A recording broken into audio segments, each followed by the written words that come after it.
Hello, everyone, and welcome to yet another episode of We Talk Talent series. And today we have with us Anusha Mandavali, Senior Vice President, Value Labs. Welcome to the show, Anusha. Thank you, Abid, for having me here. Thanks a lot for taking out time and joining us. And for our viewers, today we'll talk about candidate experience, onboarding, impact of tech, the workforce, talent, how talent is evolving. I hope, Anusha, you are ready for this chat. Definitely. Okay. So, Anusha, without any delay, I would like to ask you a very basic yet very important question. And my question to you is, where do you think the future of work is going? Since we all are talking about the future of work, where do you think the future of work is going? So, Abid, there have been a lot of discussions around how workplace is going to be. Is it going to be all virtual? Is it going to be all in office? Is it going to be hybrid? But there is one part of it that I would want to bring up, and I think I recently saw an article as well, which talks about a hub and spoke model. Say there will be a central office and there will be a third office, not your home, not your office. There will be a third office, which could be, it could be anywhere. It could be in your apartment, it could be at a vacation, it could be anywhere. So that is more on the concept of office. But in terms of work, there is one part that I wanted to touch upon, which I think will be a future of work, which is gig economy. It has been in talks for a while, but it will become a lot more mainstream, considering the fact that people don't have to go into a physical office. So people, based on the flexibility that they want, the number of hours that they want to work, there will be gigs that they would be a part of. And as employers, we can also choose whether we want to outsource or put our gigs to our non-core work or our core work. So gig economy is something that will come up in the future. So, according to you, gig economies will be the future of workforce, and there, in that Yes. direction, the future of work is going. Yes. Okay. So since everybody is talking about future of work, how the future of work will evolve, but there's one very important thing which is candidate experience. Yes. And given the current scenario with virtual onboarding, and given that virtual is here to stay, Yes. how do you see the candidate experience evolving now and evolving in future as well? So, Abid, the one thing that I want to bring to the forefront is now candidate is the king.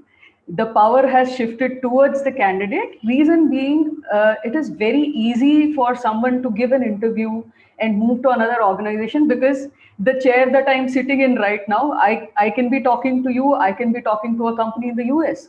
So, interviewing has become very easy. So, the power has completely shifted towards candidates. Earlier, a candidate used to research about the company. They would look at how the Glassdoor reviews are and what people are talking about it, go to the office, experience the culture by themselves. But now things have changed. Now you cannot call a candidate to office, right? So that would mean that one, from an employer brand perspective, you have to ensure that you are consistently talking about culture. So it's not just about physical office space, right? Your culture has to be beyond what happens in office. So you have to maintain everything from Glassdoor, what goes on your website, what goes on LinkedIn, what people are talking about it. And it's a very tough one because that used to be in the background before. The second thing that I think will change, it's coming now, where instead of a candidate researching about the interviewer and the company will have to start researching about the candidate and make their pitch for the candidate so that the candidate joins them. So candidate experience power will completely shift, and one miss from you, you will not be the employer of choice for the candidate. You spoke about candidate, the power is with candidate. There's one more question talking which includes, handling remote workers and onboarding. So there's a mindset that tech has a vital role to play in all the processes. Maybe it onboarding, maybe it candidate experience or handling remote workers. Hmm. But the other theory suggests that humans are irreplaceable. Hmm. One is tech and one is human. So who, according to you, holds the secret sauce, tech or human, and why? Okay. Okay. So, how I would want to phrase it is tech has to be the foundation, but there has to be a layer of humanizing the tech. because I don't want to make choices, because without tech or without humans, we cannot survive. So when I say tech has to be there, the place where I'm coming from is earlier people, so I'm in Hyderabad. The employees physically had to be in Hyderabad to be a part of Value Labs, say, for example, the Hyderabad office. But since the pandemic, we've hired from across India. Doesn't matter whether you're staying in Kaziranga or any remote part of Assam, you're in Kashmir, it doesn't matter to us. So a face-to-face interaction is not always an option in the current economy. So, with that as the understanding, technology is something that will be all pervasive. Technology is not something that is replaceable. In fact, technology should have been the foundation of all processes since the beginning, but now we've come to a place where we've been pushed to a place that we have to adopt technology. So technology has to stay, and it has to, so it also brings in efficiencies which we did not realize. Say, for example, if you wanted to do appraisals or you wanted to do an exit, all that could have been done in office. You go to the HR floor, you give a paper. All that is not possible now. So it's not exactly optional to adopt to technology. But there is nothing that can replace a nice pat on the back, a warm cup of coffee with a friend, and a warm hug. Or when you are suffering through COVID, someone comes and asks, "How are you and what support do you need?" That is not something technology can bring in. So, humanizing technology is where we will be. So talking about technology, you mentioned about technology and tech disruption. What do you think will be the actual impact of tech disruption on the workforce? Okay, so I'll talk to you in terms of supply demand and in terms of the actual impact that it has on workforce.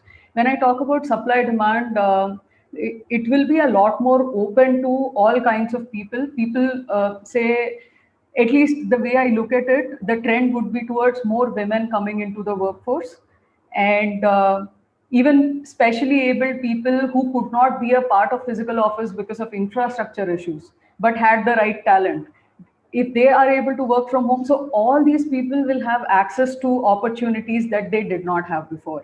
So that is one part to it. And second is more in terms of people within the workforce. And if I talk about it, there were a lot of repetitive jobs that used to be done by people, and to bring in efficiencies, those will move towards technology. So the push will be towards people upskilling themselves. They have to upskill themselves, they will have to stay relevant, they will have to move towards specialized jobs. That is one part to it. Second, more in terms of skills. So earlier, getting adopted or used to technology was not exactly a basic fundamental requirement for any job. But now, having a virtual presence, being able to talk in conferences with people, so having a virtual presence, getting used to technology, all these will be fundamentals. While they were good to have at some point in time, they will become a must have. Does it make sense of it? Yeah, definitely, definitely.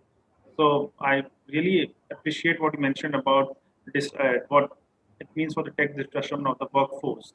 But I have one more question, and we are talking about how tech has changed and what were the trends earlier. But due to this pandemic, the trends that we were expecting that has totally changed. For example, people are talking about tech, but skilling become an important topic from last 1.5 years. So my last question would be, what is the one trend in HR that will disrupt the workplace in the coming years? So I covered one part of it, which is about Yes. talent being global.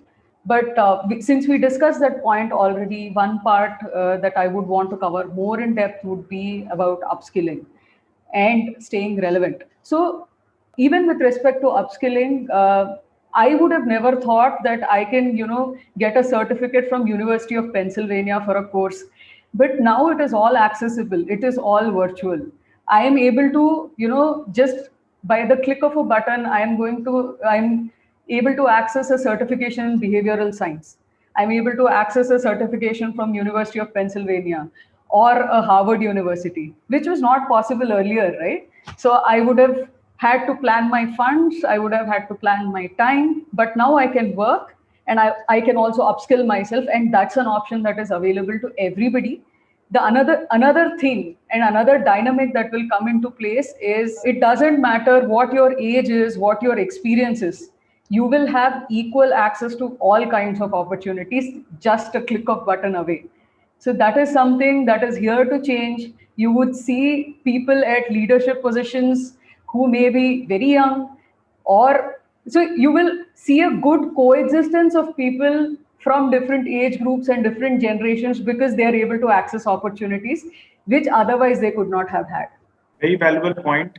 We were not expecting what you mentioned, that Harvard, Stanford, or any other university with a click of button. So I think bank must be having a tough time of education loan and everything now. So thank you so much, Anusha, for sharing your thoughts. This was a very quick interview, and I really appreciate your responses were crisp and to the point. Thank you, Abid. Thank you for this opportunity. Have a nice day.